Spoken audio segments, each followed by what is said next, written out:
Las 1001 noches. Historia del segundo Saaluk. La verdad es, oh señora mía, que yo nací tuerto, pero la historia que voy a contarte es tan asombrosa que si se escribiese con la aguja en el ángulo interior del ojo, serviría de lección a quien fuese capaz de instruirse. Aquí donde me ves, soy rey, hijo de un rey. También sabrás que no soy ningún ignorante. He leído el Corán, las 7 narraciones, los libros capitales, los libros esenciales de los maestros de la ciencia, y aprendí también la ciencia de los astros y las palabras de los poetas, y de tal modo me entregué al estudio de todas las ciencias que pude superar a todos los vivientes de mi siglo. Además, mi nombre sobresalió entre todos los escritores, mi fama se extendió por el mundo, y todos los reyes supieron mi valía. Fue entonces cuando oyó hablar de mí el rey de la India, y mandó un mensaje a mi padre, rogándolo que me enviara a su corte, y acompañó a este mensaje espléndidos regalos, dignos de un rey. Mi padre consintió, hizo preparar 6 naves llenas de todas las cosas, y partí con mi servidumbre. Nuestra travesía duró todo un mes. Al llegar a tierra desembarcamos los caballos y los camellos, y cargamos 10 de estos con los presentes destinados al rey de la India. Pero apenas nos habíamos puesto en marcha, se levantó una nube de polvo que cubría todas las regiones del cielo y de la tierra, y así duró 1 hora. Se disipó después, y salieron de ella hasta 60 jinetes que parecían leones enfurecidos. Eran árabes del desierto, salteadores de caravanas, y cuando intentamos huir, corrieron a rienda suelta detrás de nosotros y no tardaron en darnos alcance. Entonces, haciéndoles señas con las manos, les dijimos: «No nos hagáis daño, pues somos una embajada que lleva estos presentes al poderoso rey de la India». Y contestaron ellos: «No estamos en sus dominios, ni dependemos de ese rey».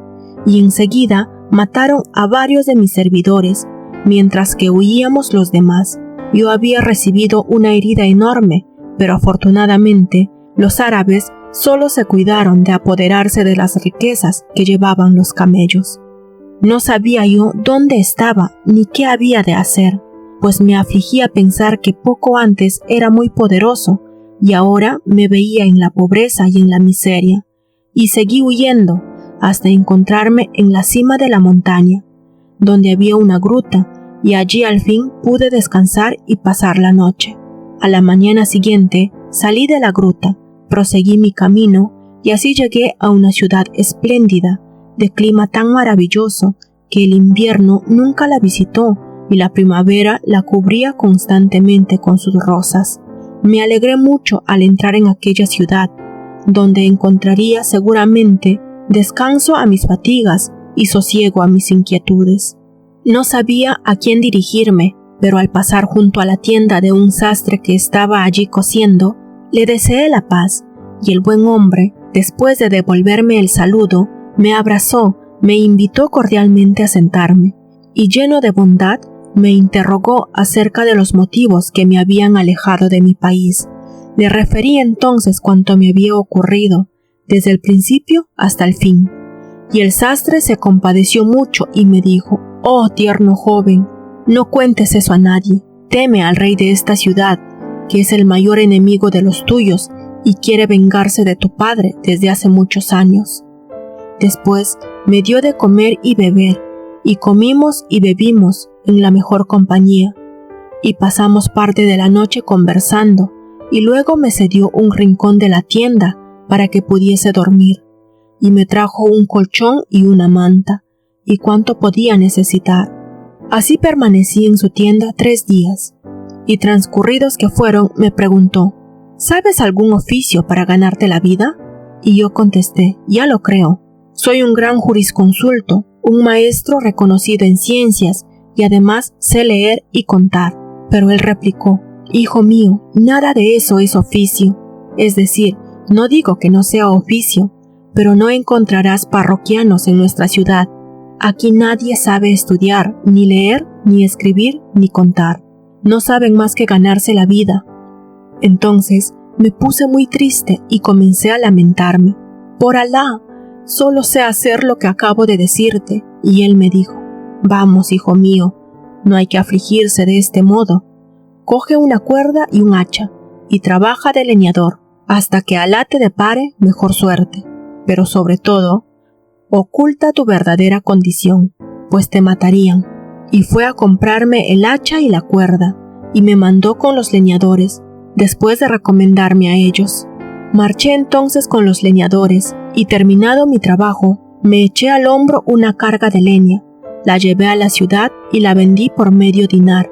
Compré con unos pocos cuartos mi comida, guardé cuidadosamente el resto de las monedas, y durante un año seguí trabajando de este modo. Todos los días iba a la tienda del sastre, donde descansaba unas horas sentado en el suelo con las piernas cruzadas. Un día, al salir al campo con mi hacha, llegué hasta un bosque muy frondoso que me ofrecía una buena provisión de leña. Escogí un gran tronco seco, me puse a escarbar alrededor de las raíces y de pronto el hacha se quedó sujeta en una argolla de cobre. Vacié la tierra y descubrí una trampa a la cual estaba prendida la argolla, y la levanté. Apareció una escalera que me condujo hasta una puerta. Abrí la puerta y me encontré en un salón de un palacio maravilloso. Allí estaba una joven hermosísima, perla inestimable, cuyos encantos me hicieron olvidar mis desdichas y mis temores, y mirándola me incliné ante el Creador, que le había dotado de tanta perfección y tanta hermosura. Entonces ella me miró y me dijo: ¿eres un ser humano o un efrit? Y contesté: soy un hombre. Y ella volvió a preguntar: ¿cómo pudiste venir hasta este sitio donde estoy encerrada hace 20 años? Y al oír estas palabras, que me parecieron llenas de delicia y de dulzura, le dije: oh señora mía, Alá me ha traído a tu morada para que olvide mis dolores y mis penas. Y le conté cuánto me había ocurrido desde el principio hasta el fin, produciéndole tal lástima que se puso a llorar y me dijo: yo también te voy a contar mi historia. Sabe, soy hija del rey Agnamus, el último rey de la India, señor de la isla de Ébano. Me casé con el hijo de mi tío, pero la misma noche de mi boda, antes de perder mi virginidad, me raptó un efrit llamado Georgirus, hijo de Racmus y nieto del propio Eblis, y me condujo volando hasta este sitio, al que me había traído dulces, golosinas, telas preciosas, muebles, víveres y bebidas. Desde entonces viene a verme cada 10 días, se acuesta esa noche conmigo y se va por la mañana.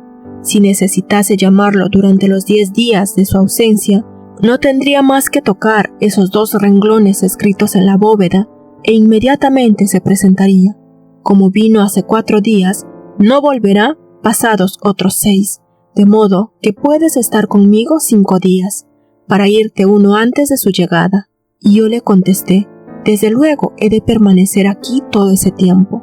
Entonces, ella, mostrando una gran satisfacción, se levantó enseguida, me cogió de la mano, me llevó por unas galerías y llegamos por fin al hamán, cómodo y agradable, con su atmósfera tibia. Inmediatamente me desnudé. Ella se despojó también de sus vestidos, quedando toda desnuda, y los dos entramos en el baño.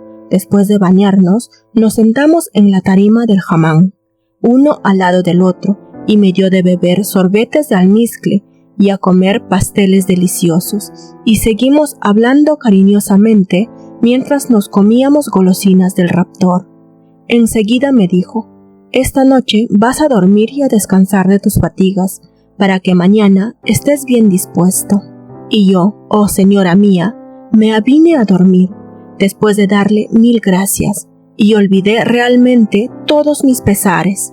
Al despertar, la encontré sentada a mi lado, frotando con un delicioso masaje mis miembros y mis pies, y entonces invoqué sobre ella todas las bendiciones de Alá, y estuvimos hablando durante 1 hora cosas muy agradables, y ella me dijo: por Alá, antes de que vinieses, vivía sola en este subterráneo, y estaba muy triste, sin nadie con quien hablar, y eso durante 20 años.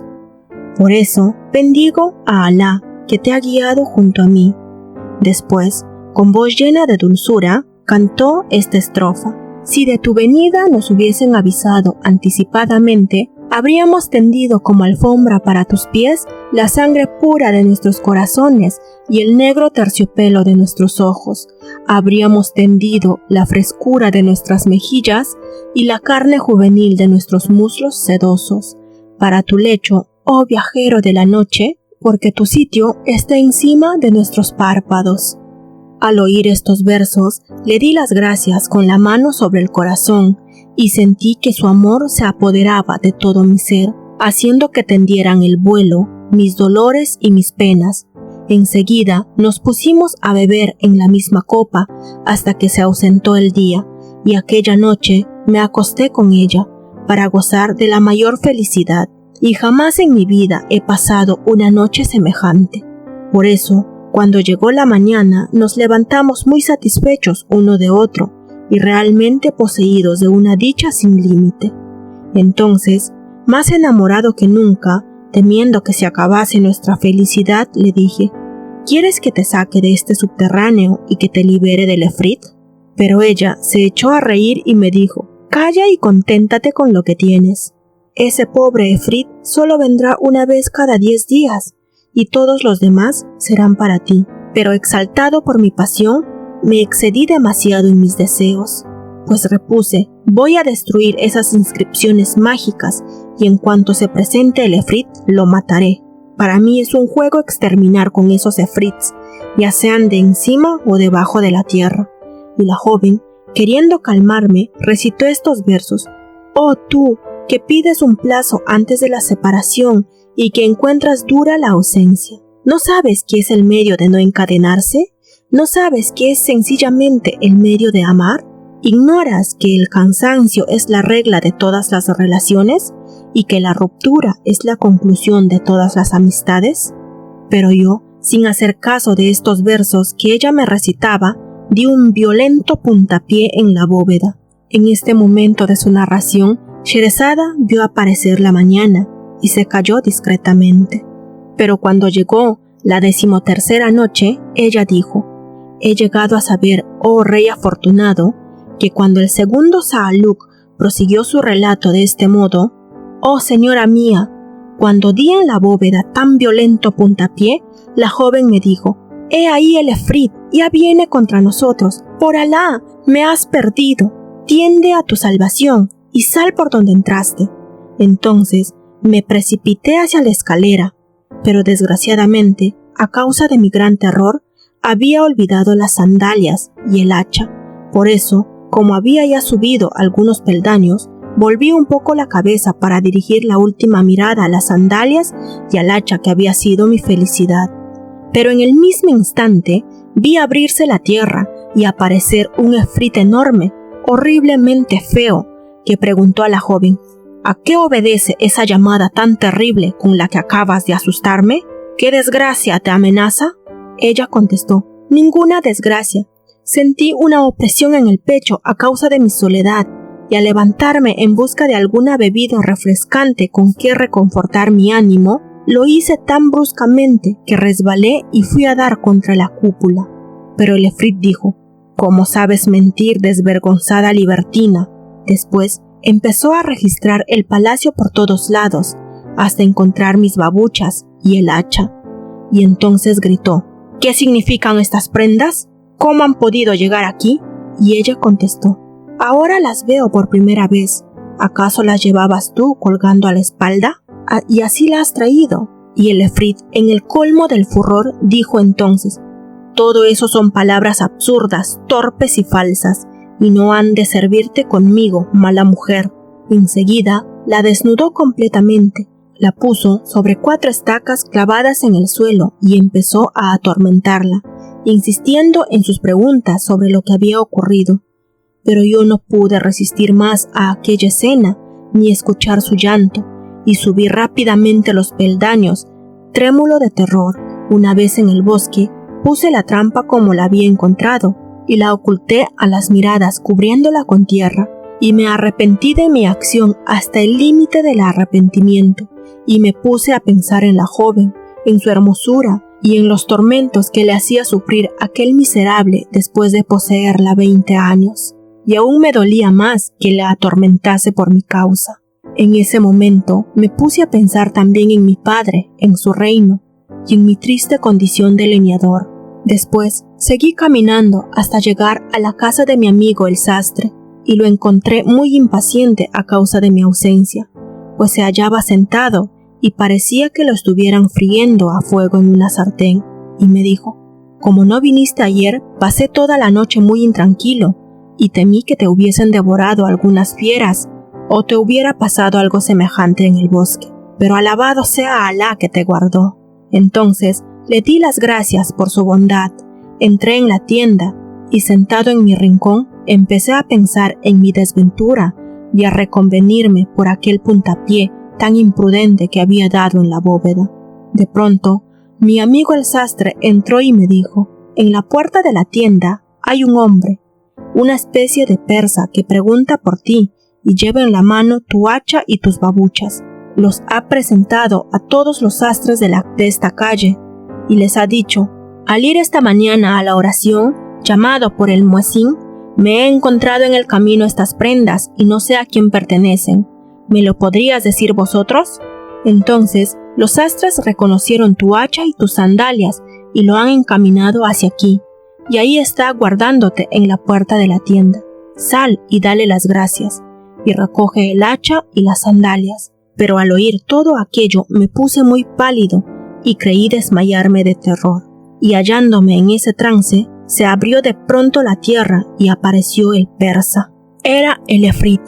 Había sometido a la joven al tormento, y qué tormento, pero ella nada había declarado, y entonces él, cogiendo el hacha y las babuchas, le dijo: «Ahora verás si no soy Georgius, descendiente de Eblis.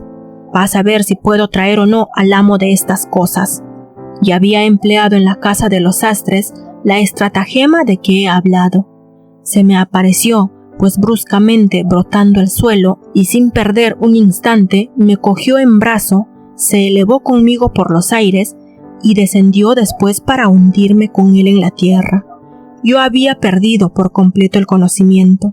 Me llevó al palacio subterráneo en que había sido tan feliz y allí vi desnuda a la joven, cuya sangre corría por su cuerpo. Mis ojos se habían llenado de lágrimas. Entonces el efrit se dirigió a ella y le dijo: «Aquí tienes a tu amante». Y la joven me miró y dijo: «No sé quién puede ser este hombre, no lo he visto hasta ahora». Y replicó el efrit: «¿Cómo es eso? Te presento la prueba del delito, ¿y no confiesas?». Y ella resueltamente insistió: «He dicho que no le conozco». Entonces dijo el efrit: «Si es verdad que no lo conoces, coge ese alfanje y córtale la cabeza». Y ella cogió el alfanje, avanzó muy decidida y se detuvo delante de mí, y yo, pálido de terror, le pedía por señas que me perdonase, y las lágrimas corrían por mis mejillas, y ella me hizo también una seña con los ojos, mientras decía en alta voz: «Tú eres la causa de mis desgracias». Y yo contesté a esta seña con una contracción de mis ojos, y recité estos versos de doble sentido, que el efrit no podía entender. Mis ojos saben hablarte suficientemente para que la lengua sea inútil. Solo mis ojos te revelan los secretos ocultos de mi corazón. Cuando te apareciste, corrieron por mi rostro dulces lágrimas y me quedé mudo, pues mis ojos te decían lo necesario. Los párpados saben expresar también los sentimientos. El entendido no necesita utilizar los dedos. Nuestras cejas pueden suplir a las palabras. Silencio, pues, dejemos que hable el amor. Y entonces la joven, habiendo entendido mis súplicas, soltó el alfanje, lo recogió el efrit y entregándomelo, dijo señalando a la joven: «Córtale la cabeza y quedarás en libertad.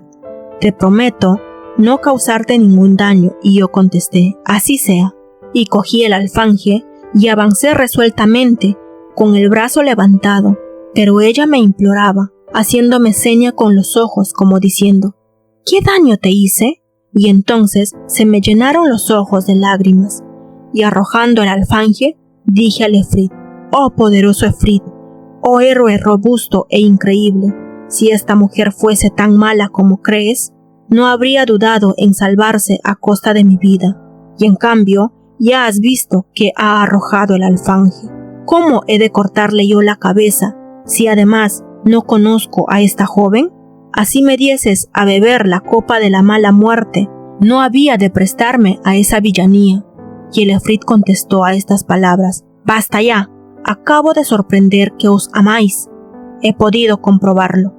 Y entonces, oh señora mía, cogió el alfanje y cortó una mano de la joven y después la otra mano, luego el pie derecho y después el izquierdo.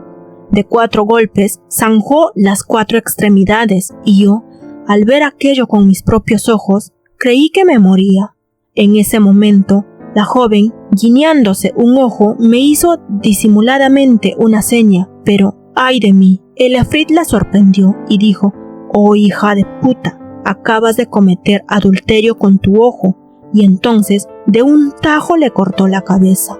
Después, volviéndose hacia mí, exclamó: «¿Sabe, oh tú, ser humano, que nuestra ley nos permite a los efrits matar a la esposa adúltera, y hasta lo encuentra lícito y recomendable? ¿Sabe que yo robé a esta joven la noche de su boda, cuando aún no tenía 12 años, y antes de que nadie se acostara con ella, la traje aquí, y cada 10 días venía a verla, y pasábamos juntos la noche, y copulaba con ella bajo el aspecto de un persa? Pero hoy, al saber que me engañaba, la he matado. Solo me ha engañado con un ojo, con el que te guiñó al mirarte. En cuanto a ti, como no he podido comprobar si fornicaste con ella, no te mataré, pero de todos modos algo he de hacerte para que no te rías a mis espaldas y para humillar tu vanidad. Te permito elegir el mal que quieras que te cause». Entonces, oh señora mía, al verme libre de la muerte, me regocijé hasta el límite del regocijo, y confiando en obtener toda su gracia, le dije: «Realmente, no sé cuál elegir de entre todos los males, pero no prefiero ninguno». Y el efrit, más irritado que nunca, golpeó con el pie el suelo y exclamó: «Te mando que elijas, a ver bajo qué forma quieres que te encante. ¿Prefieres la de un borrico, la de un mulo, la de un cuervo, la de un perro o la de un mono?» Entonces, yo, con la esperanza de un indulto completo y abusando de su buena disposición, le respondí: «Oh señor Georgius, descendiente del poderoso Eblis, si me perdonas, Alá te perdonará también, pues tendrá en cuenta tu clemencia con un buen musulmán que nunca te hizo daño». Y seguí suplicando hasta el límite de la súplica, postrándome humildemente entre sus manos, y le decía: «No me condenes injustamente». Pero él replicó: «No hables más si no quieres morir. Es inútil que abuses de mi bondad, pues tengo que encantarte necesariamente». Y dicho esto, me cogió, hendió la cúpula, atravesó la tierra y voló conmigo a tal altura que el mundo me parecía una escudilla de agua. Descendió después hasta la cima de un monte y allí me soltó.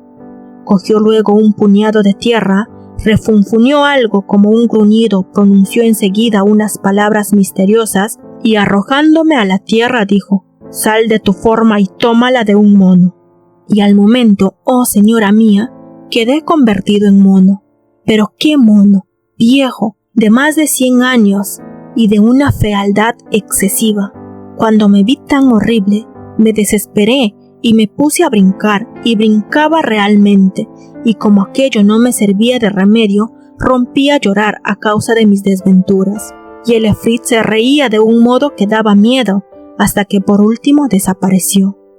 Y medité entonces sobre las injusticias de la suerte, habiendo aprendido a costa mía que la suerte no depende de la criatura. Después descendí al pie de la montaña hasta llegar a lo más bajo de todo, y empecé a viajar, y por las noches me subía para dormir a la copa de los árboles. Así fui caminando durante un mes, hasta encontrarme a las orillas del mar, y allí me detuve como 1 hora, y acabé por ver una nave en medio del mar, que era impulsada hacia la costa por un viento favorable. Entonces me escondí detrás de unas rocas y allí guardé. Cuando la embarcación ancló y sus tripulantes comenzaron a desembarcar, me tranquilicé un tanto, saltando finalmente a la nave, y uno de aquellos hombres gritó al verme: «Echad de aquí pronto a ese bicho de mal agüero». Otro dijo: «Mejor sería matarlo». Y un tercero repuso: «Sí, matémoslo con este sable».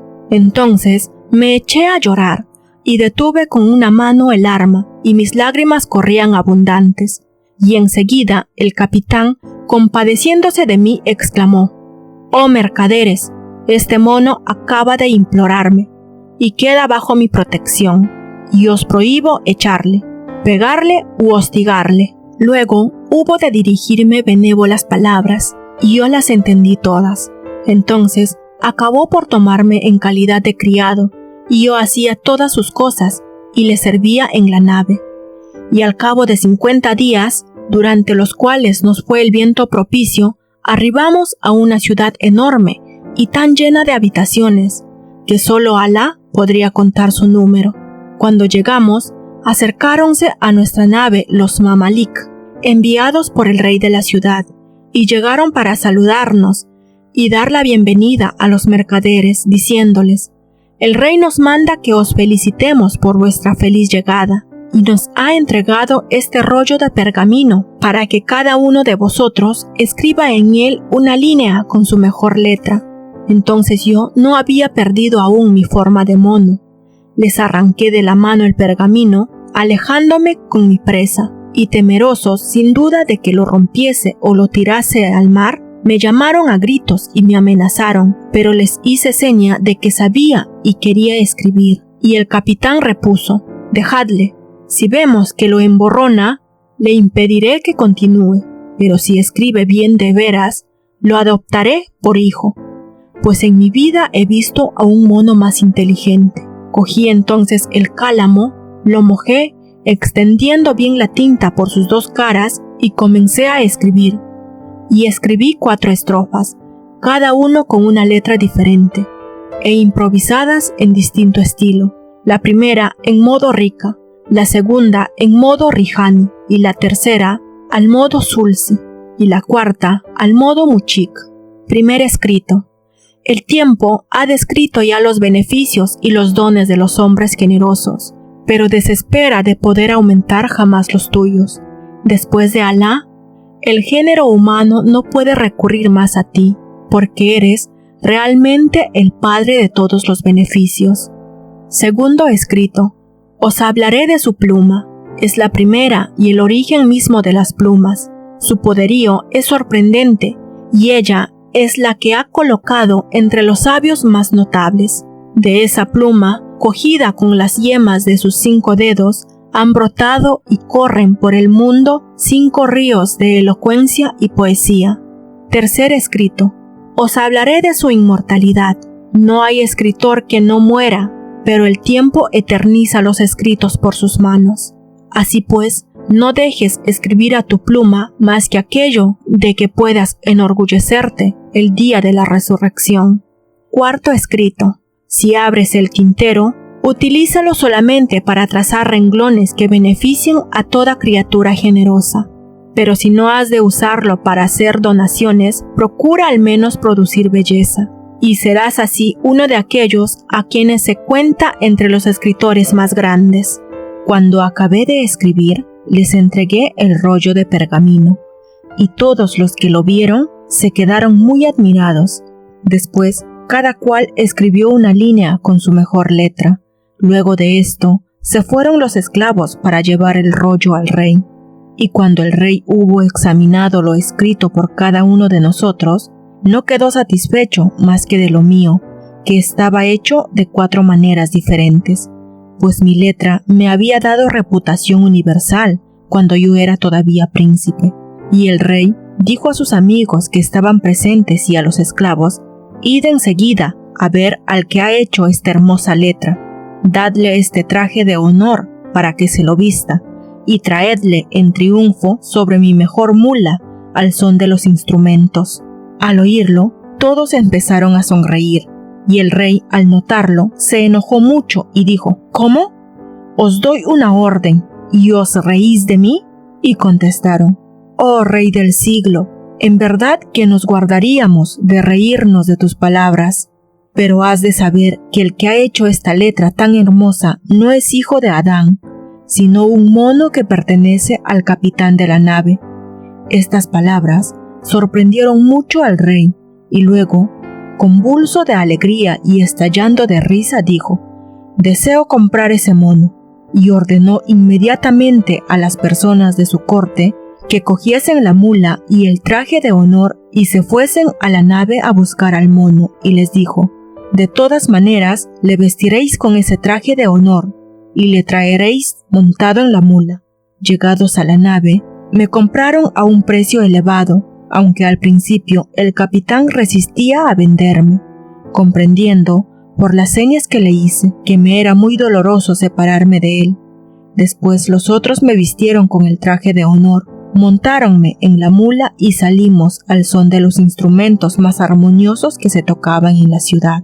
Y todos los habitantes y las criaturas humanas de la población se quedaron asombrados, mirando con interés enorme un espectáculo tan ordinario y prodigioso. Cuando me llevaron ante el rey lo vi, besé la tierra entre sus manos 3 veces, permaneciendo luego inmóvil. Entonces el monarca me invitó a sentarme, y yo me postré de hinojos, y todos los concurrentes se quedaron maravillados de mi buena crianza y mi admirable cortesía. Pero el más profundamente maravillado fue el rey, y cuando me postré de hinojos, el rey dispuso que todo el mundo se fuese, y todo el mundo se marchó. No quedamos más que el rey, el jefe de los eunucos, un joven esclavo favorito y yo. Señora mía, entonces ordenó el rey que trajesen algunas vituallas, y colocaron sobre un mantel cuántos manjares puede el alma anhelar, y cuántas excelencias son las delicias de los ojos.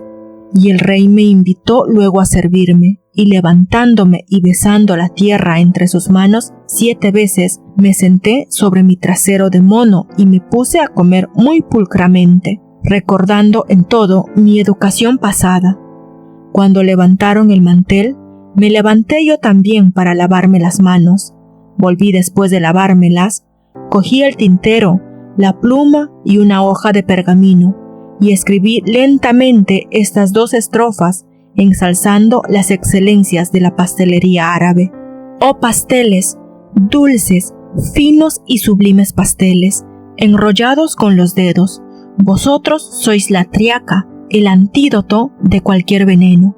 Nada me gusta tanto, y constituís mi única esperanza, toda mi pasión. El corazón se me estremece al ver un mantel bien extendido, en cuyo centro se aromatiza una quenefa, nadando sobre la manteca y la miel en una gran bandeja.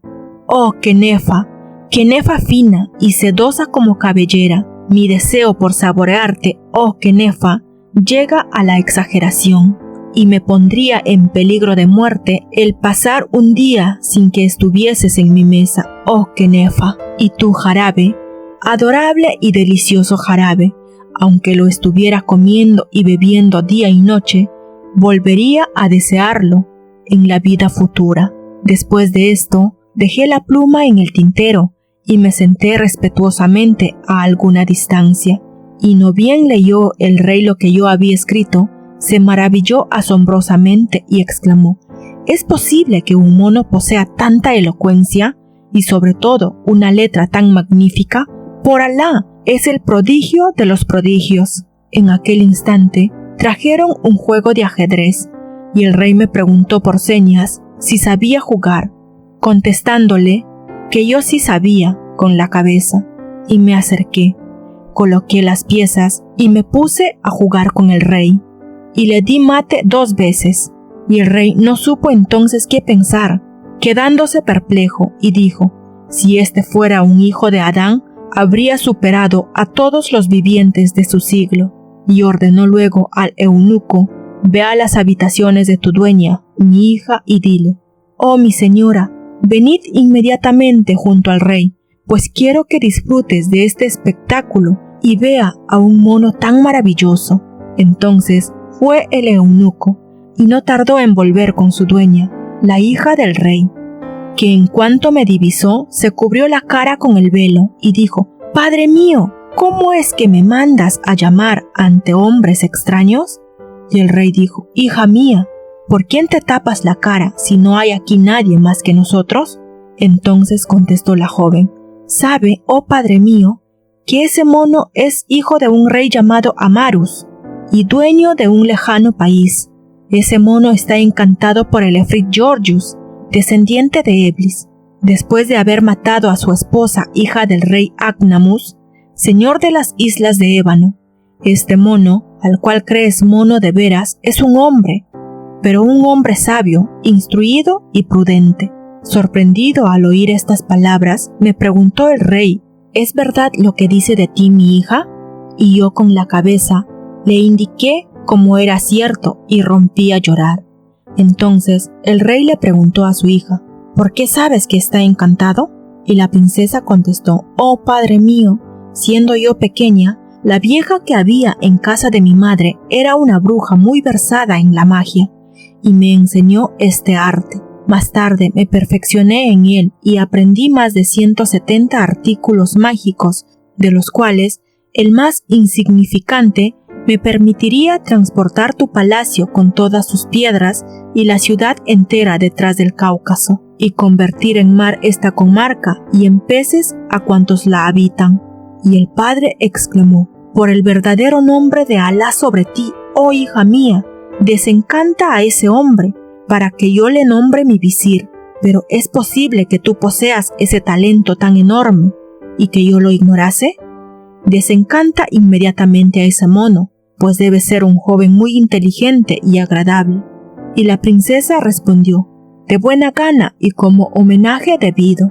En ese momento de su narración, Sherazada vio aparecer la mañana y se calló discretamente.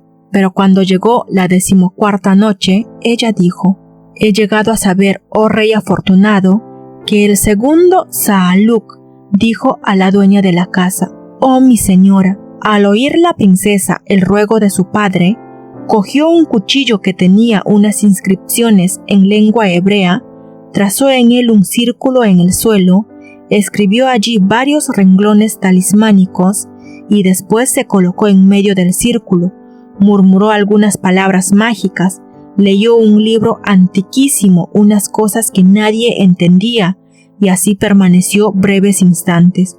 Y he aquí que de pronto nos cubrieron unas tinieblas tan espesas que nos creíamos enterrados bajo las ruinas de este mundo. Y súbitamente apareció el efrit Georgius, bajo el aspecto más horrible, las manos como rastrillos, las piernas como mástiles y los ojos como tizones encendidos. Entonces nos aterrorizamos todos, pero la hija del rey le dijo: «Oh efrit, no puedo darte la bienvenida ni acogerte con cordialidad». Y contestó el efrit: «¿Por qué no cumples tus promesas? ¿No juraste respetar nuestro acuerdo de no combatirnos ni mezclarte en nuestros asuntos? Mereces el castigo que voy a imponerte. Ahora verás, traidora». E inmediatamente el efrit se convirtió en un león espantoso, el cual, abriendo la boca en toda su extensión, se abalanzó sobre la joven, pero ella rápidamente se arrancó un cabello y se lo colocó a los labios, murmuró algunas palabras mágicas y enseguida el cabello se convirtió en un sable afiladísimo y dio con él tal tajo al león que lo abrió en dos mitades. Pero inmediatamente la cabeza del león se transformó en un escorpión horrible que se arrastraba hacia el talón de la joven para morderla, y la princesa se convirtió enseguida en una serpiente enorme que se precipitó sobre el maldito escorpión, imagen del efrit. Ambos trabaron descomunal batalla. De pronto, el escorpión se convirtió en un buitre y la serpiente en un águila, y se cernió sobre el buitre, y ya iba a alcanzarlo después de una hora de persecución, cuando el buitre se transformó en un enorme gato negro y la princesa en lobo. Gato y lobo se batieron a través del palacio, hasta que el gato, al verse vencido, se convirtió en una inmensa granada roja y se dejó caer en un estanque que había en el patio. El lobo se echó entonces al agua, y la granada, cuando iba a cogerla, se elevó por los aires, pero como era tan enorme, cayó pesadamente sobre el mármol y se reventó. Los granos, desperdiéndose uno a uno, cubrieron todo el suelo. El lobo se transformó entonces en gallo y empezó a devorarlos, y ya no quedaba más que uno, pero al ir a tragárselo, se le cayó el pico, pues así lo había dispuesto la fatalidad, y fue a esconderse en un intersticio de las losas, cerca del estanque. Entonces el gallo empezó a chillar, a sacudir las alas y a hacernos señas con el pico, pero no entendíamos su lenguaje, y como no podíamos comprenderle, lanzó un grito tan terrible que nos pareció que el palacio se nos venía encima.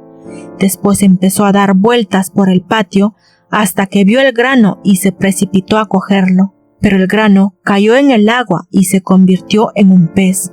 El gallo se transformó entonces en una ballena enorme que se hundió en el agua persiguiendo al pez. Desapareció de nuestra vista durante una hora. Después oímos unos gritos tremendos y nos estremecimos de terror. Y enseguida apareció el efrit en su propia y horrible figura, pero ardiendo como un ascua, pues de su boca, de sus ojos y de su nariz salían llamas y humo, y detrás de él surgió la princesa en su propia forma, pero ardiendo también como metal en fusión, y persiguiendo al efrit, que ya nos iba a alcanzar. Entonces, temiendo que nos abrase, quisimos echarnos al agua, pero el efrit nos detuvo dando un grito espantoso y empezó a resollar fuego contra todos. La princesa lanzaba fuego contra él, y fue el caso que nos alcanzó el fuego de los dos, y el de ella no nos hizo daño, pero el del efrit sí que nos lo produjo, pues una chispa me dio en este ojo y me lo saltó, Otro dio al rey en la cara y le abrazó la barbilla y la boca, arrancándole parte de la dentadura, y otra chispa prendió en el pecho del eunuco y le hizo perecer abrasado. Mientras tanto, la princesa perseguía al efrit lanzándole fuego encima, hasta que oímos decir: Alá es el único grande, Alá es el único poderoso, aplasta al que reniega de la fe de Muhammad, Señor de los hombres. Esta voz era de la princesa, que nos mostraba al efrit enteramente convertido en un montón de cenizas. Después llegó hasta nosotros y dijo: «Aprisa, dadme una taza con agua». Se la trajeron, pronunció la princesa unas palabras incomprensibles, me roció con el agua y dijo: «Queda desencantado en nombre del único y verdadero. Por el poderoso nombre de Alá, vuelve a tu forma primitiva». Entonces volví a ser hombre, pero me quedé tuerto, y la princesa, queriendo consolarme, me dijo: «El fuego siempre es fuego, hijo mío». Y lo mismo dijo a su padre por sus barbas chamuscadas y sus dientes rotos. Después exclamó: «Oh padre mío, necesariamente he de morir, pues está escrita mi muerte. Si este efrit hubiese sido una simple criatura humana, lo habría aniquilado enseguida, pero lo que más me hizo sufrir fue que al dispersarse los granos de la granada, no acerté a devorar el grano principal, el único que contenía el alma del efrit, pues si hubiera podido tragármelo, habría perecido inmediatamente. Pero ay de mí, tardé mucho en verlo, así lo quiso la fatalidad del destino. Por eso he tenido que combatir tan terriblemente contra el efrit debajo de la tierra, en el aire y en el agua, y cada vez que él abría una puerta de salvación, le abría yo otra de perdición, hasta que abrió por fin la más fatal de todas, la puerta del fuego, y yo tuve que hacer lo mismo, y después de abierta la puerta del fuego, hay que morir necesariamente. Sin embargo, el destino me permitió quemar al efrit antes de perecer yo abrasada, y antes de matarle, quise que abrazara nuestra fe, que es la santa religión del Islam, pero se negó, y entonces lo quemé. Alá ocupará mi lugar cerca de vosotros, y eso podrá serviros de consuelo. Después de estas palabras, empezó a implorar al fuego, hasta que al fin brotaron unas chispas negras que subieron hacia su pecho, y cuando el fuego le llegó a la cara, lloró y luego dijo: «Afirmo que no hay más Dios que Alá, y que Muhammad es su profeta». No bien había pronunciado estas palabras, la vimos convertirse en un montón de cenizas, próximo al otro montón que formaba el efrit. Entonces nos afligimos profundamente. Gustoso habría yo ocupado su lugar antes de ver bajo tan mísero aspecto a aquella joven de radiante hermosura y que tanto quiso favorecerme.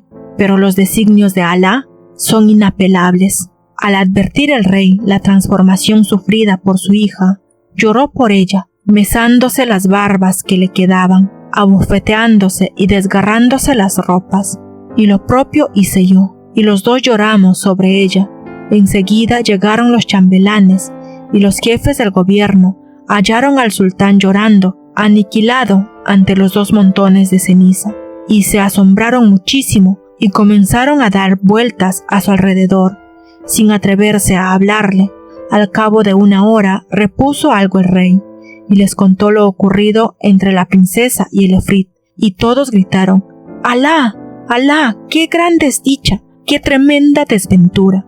Enseguida llegaron todas las damas del palacio con sus esclavas, y durante 7 días se cumplieron todas las ceremonias de duelo y de pésame. Luego dispuso el rey la construcción de un gran sarcófago para las cenizas de su hija, y que se encendiesen velas, faroles y linternas día y noche.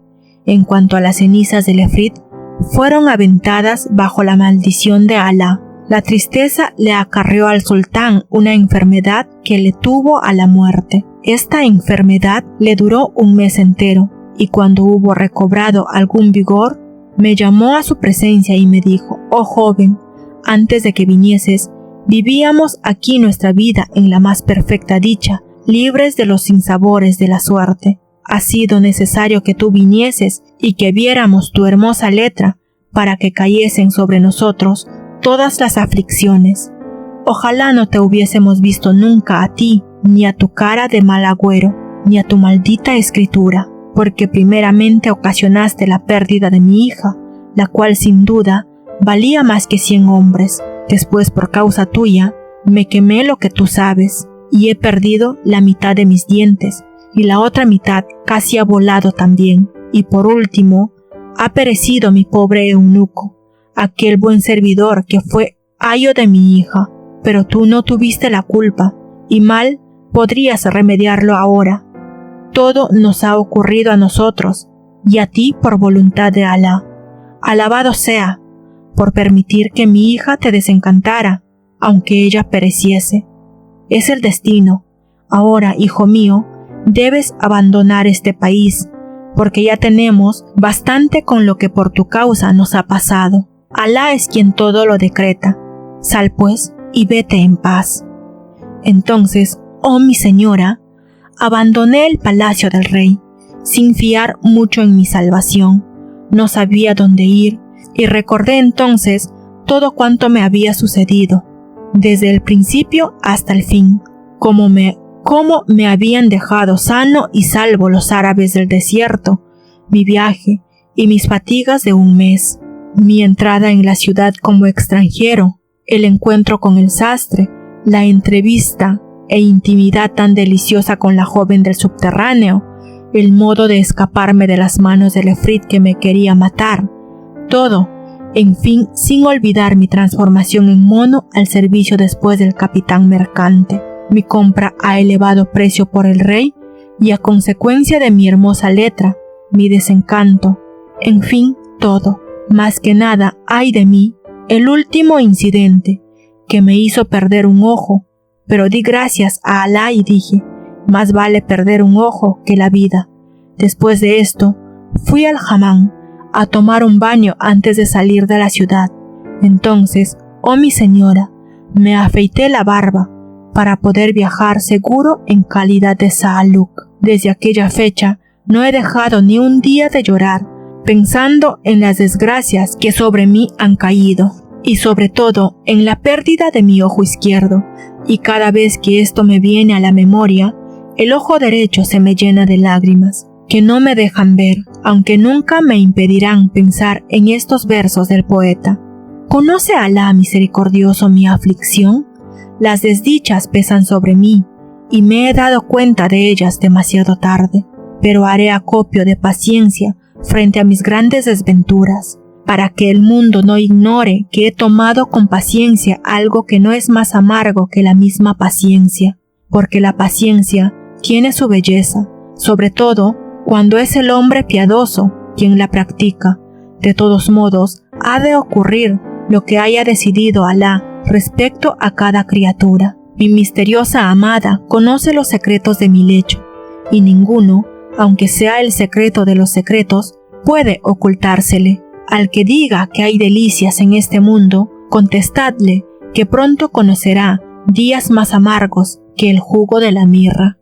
Entonces salí de la ciudad aquella, viajé por varios países, atravesé sus capitales y luego me dirigí a Bagdad, la morada de paz, donde espero llegar a ver al emir de los creyentes para contarle cuánto me ha ocurrido. Después de muchos días de viaje, he llegado esta misma noche a Bagdad y encontré muy perplejo al hermano que está allí, al primer Sa'aluk, y le dije: «La paz sea contigo».